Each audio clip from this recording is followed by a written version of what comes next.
crois, il doit avoir 23-24 ans max. Et en fait, lui, tout le temps, il crée des apps, il les monte à 100-200 000 € par mois de chiffre d'affaires, 50 000, 60 000 de marge, et il les revend. C'est très simple. Au début, tu commences par soit tu as une. Généralement, soit tu as une verticale en tête, tu vois, je sais pas, le scanner, les utilitaires, euh, les VPN, les calories tracker. Donc tu dis, OK, moi j'ai envie d'acheter un truc là-dedans, puisqu'on connaît, parce qu'on aime bien. Mais ou bien c'est des opportunités que tu vois comme ça parce que tu as un broker qui t'a apporté un deal sympa, etc. Donc globalement, tu vas sourcer tes apps de deux façons.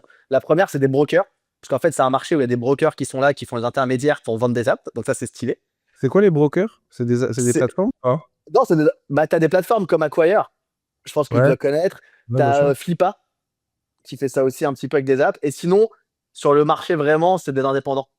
Il y a 4-5 personnes, c'est des indés. Soit ils viennent de l'industrie, soit ils viennent des mecs qui viennent des apps avant ou quoi.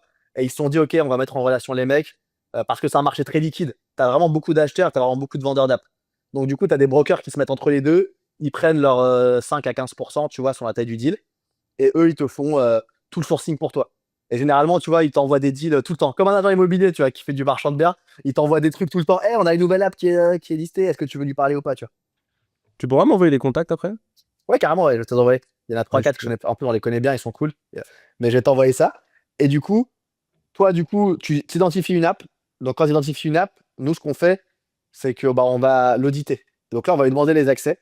On va lui dire, écoute, nous, il nous faut tes accès adjust, justement, pour voir s'il passe côté marketing. On va regarder un peu tes LTV, ton produit, ton acquisition, comment tu l'as fait, tes créas.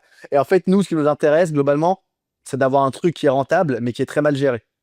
Parce que Ouais. ça veut dire que si tu l'améliores, bah, tu vas pouvoir faire beaucoup d'uplift si tu as dessus. Mm. Donc, une fois que tu as audité tout ça, le mec, généralement, il a déjà un prix en tête et vous êtes déjà mis un peu d'accord. Tu lui dis, ouais, ça sera dans ces eaux-là. Une fois que tu as audité tout ça, derrière, tu négocies le prix. Et là, c'est le truc le plus intéressant. Les prix d'une app, c'est 2 ans de marge brute à 3 ans de marge brute en moyenne.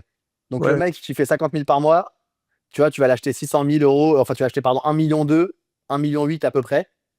Et ça, tu vois, c'est pas très cher. C'est pas que tu achètes une boîte, un multiple d'EBITDA, machin et tout, c'est des trucs compliqués, tu as des avocats, etc. Là, tu achètes qu'un asset. Donc, tu achètes son app.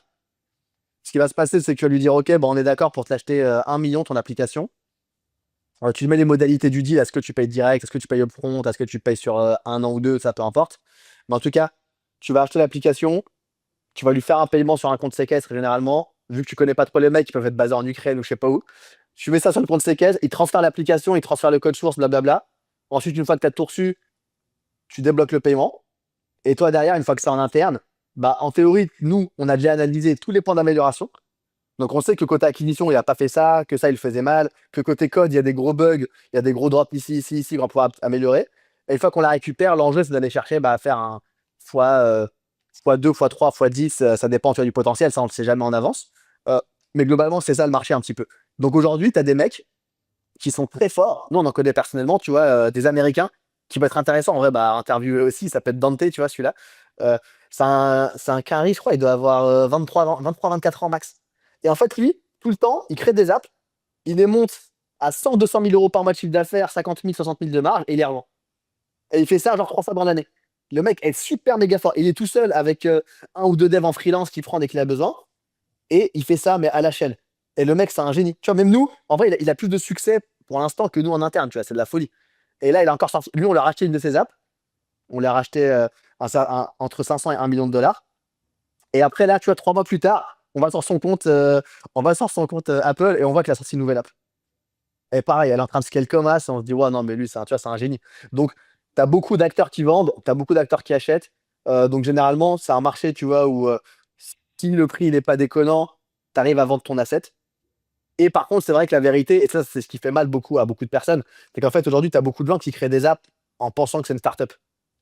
Tu vois, je sais pas, c'est un calorie tracker, tu vois, ou une app de dating ou ce que tu veux, je sais pas, ça peut être plein de trucs différents, mais mais pas vraiment le dating, parce que le dating, en vrai, ça peut être bien valorisé, mais euh, les gens, ils vont créer une app, ils vont lever 500 000 euros, l'app, elle va avoir un plafond comme 99% des apps, ça sera pas Duolingo, tu vois, ou Strava, et du coup, ils vont se retrouver un peu bloqués, Et, et personne ne va payer en fait 10 fois les bidas, tu vois, ça n'a pas d'intérêt, t'as pas de tech, tout le monde peut faire des apps avec Claude, beaucoup plus facile. Ton acquisition, c'est pas rocket science, puisque tu as plein de mecs qui savent faire ça bien mieux que toi. Donc tu vois, en fait, il y a plein de gens qui se sont retrouvés piégés comme ça.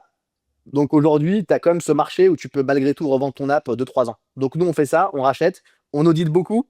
Pourquoi on audite? Parce que la vérité, c'est que même si tu n'achètes pas, tu récupères les informations.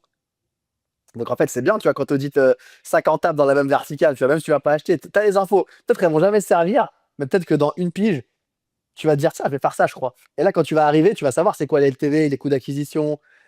Tu vas savoir en fait là où tu dois taper à peu près pour être pas trop dans le flou. Donc nous, en gros, c'est ça le concept.